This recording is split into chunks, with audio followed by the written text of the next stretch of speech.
Good day, everyone. My name is Ina Garcia, and today I'll be presenting my evaluation for the PPCRB's Voter Education and Citizen Monitoring Program, the one that I used for FMA1, using the framework I personally developed in FMA2. So this is part of continuing the work from FMA1, where I first described the program in detail. So again, this is my report. So as I've mentioned, I'll be reevaluating the program, which I previously explored using the initial framework I did for FMA2. So this all about the voter education and citizen monitoring leading up to the 2025 election. So I'll be assessing how the program holds up when it comes to social marketing and mobilization strategies using a set of criteria I personally crafted on the evaluate programs in a grounded and realistic way. So using my first criterion, the clarity and relevance, I found that the PPCRP program scores highly. It clearly identifies urgent social problems like vote buying, misinformation, and election fraud. So these are an abstract issues. They directly affect integrity of our elections and how voters engage with the process.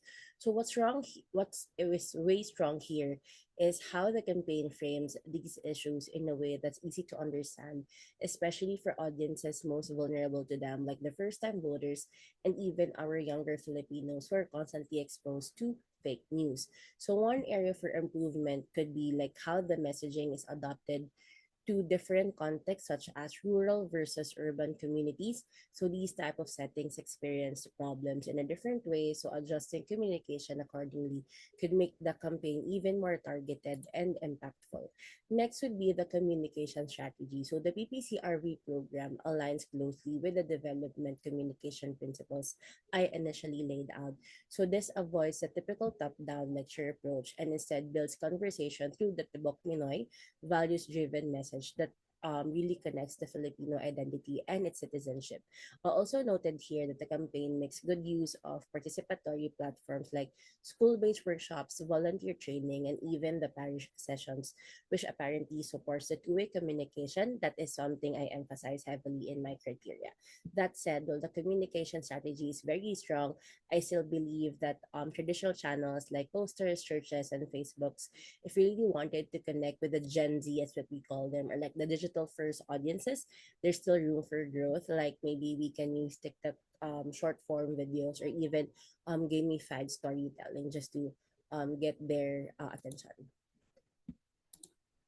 Next would be the audience segmentation. So another key I evaluated using my framework, I emphasizes on how important it is for campaigns to tailor their messages not just to the masses but to the specific needs and context of their target group. So the PPCRV campaign performs well here.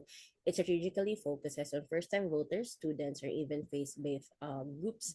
These are high-impact audiences, especially for civic education. So what's commendable in the PPCRV program is it doesn't just send out a blanket message. They adopt their communication depending on the setting, whether it's in school, churches, or even on the youth group. So that said, there's still space for growth as always. So there are communities that fall outside the usual reach, like OFWs, indigenous youth, or even the out of school youth, young people. So those are the harder to reach but equally important voices. So while the current targeting is strong, we still have like room for expansion.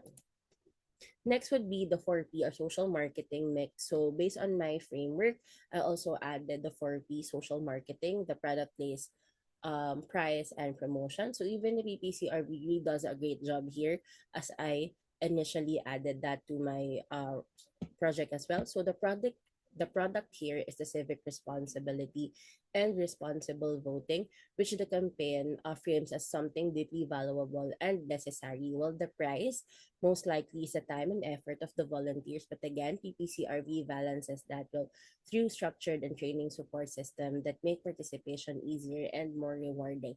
So in terms of the place, campaign is very accessible. They're active in school, churches, and online platforms, which helps them meet people where they already are.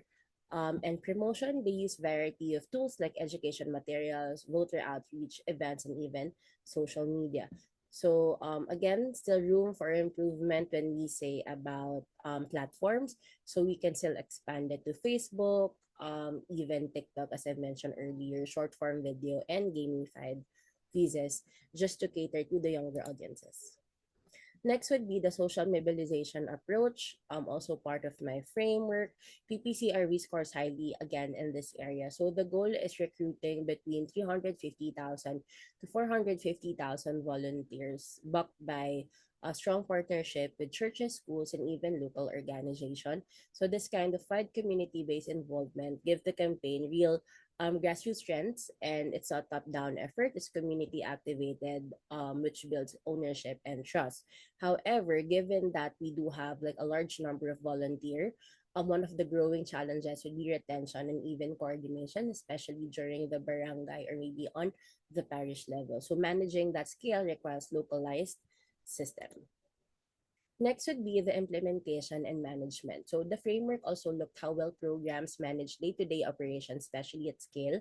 So PPCRB demonstrates strong planning in this area. They have a clear implementation timeline that runs through the May 2025 elections, and they've defined the volunteers' roles well, from election observers to assistance desk staff and even those involved in the parallel count. So the roles are supported through the national structure that provides training and logistical coordination, which makes the campaign even feel structured and scalable. But even with the strong system, managing again a large volunteer base comes with a challenge, especially in the far-flung or under-resourced areas. One recurring issue this would be coordination at the grassroots. So timely communication and deployment support in local communities is something that will need continuous improvement as the campaign scales further.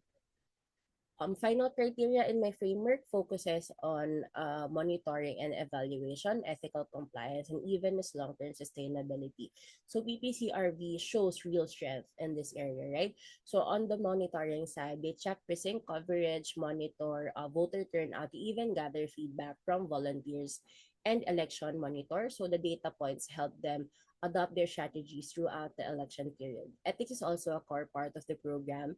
PPCRV maintains a strict non-partisan stance and trains its volunteers to follow confidentiality and proper contact protocols, something that's absolutely critical in a political change environment. Also mentioned before in an earlier slides wherein we still have space for innovation, right? So M&E system is also still manual and anecdotal. So moving forward, they could benefit from more digitized dashboards, mobile data collection tools, or even automated reporting. So what I really appreciate is that the campaign isn't just built for the 2025 election, as we mentioned. They've already outlined plans for post-election civic engagement, extending voter education efforts, and scaling it to civic initiatives. So before I jump into our summary table, I want to pause and reflect on what makes the PPCRV program so compelling through the lens of my evaluation framework. First, it aligns with the core principles of social marketing and social mobilization. It blends structure like defined roles, clear timelines, and systems with a lot of heart through its values-driven messaging, particularly through the Tibok Pinoy program.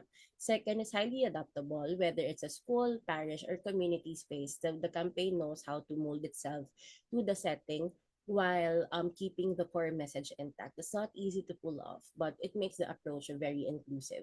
Third would be the very most important. It doesn't end with the election. The campaign, as I've mentioned earlier, has real potential to evolve into a permanent model for civic management, something we can apply to other issues like health, environment, or even on education.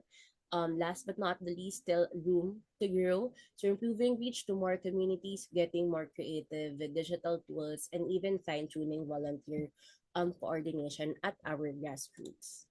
So as I've mentioned earlier, these are the frameworks. So wrapping this up, as you can see on the table, the campaign performs well across the board, from clarity of issue, communication strategy to implementation, ethics, long-term sustainability. Overall, PCRV's approach serves as a solid module for campaigns and that aim to be both community-led and values-driven. Whether we're working on elections or other social issues, there's a lot we can still learn from this, right? So thank you so much, and that brings me to the end of this evaluation. Thank you for listening.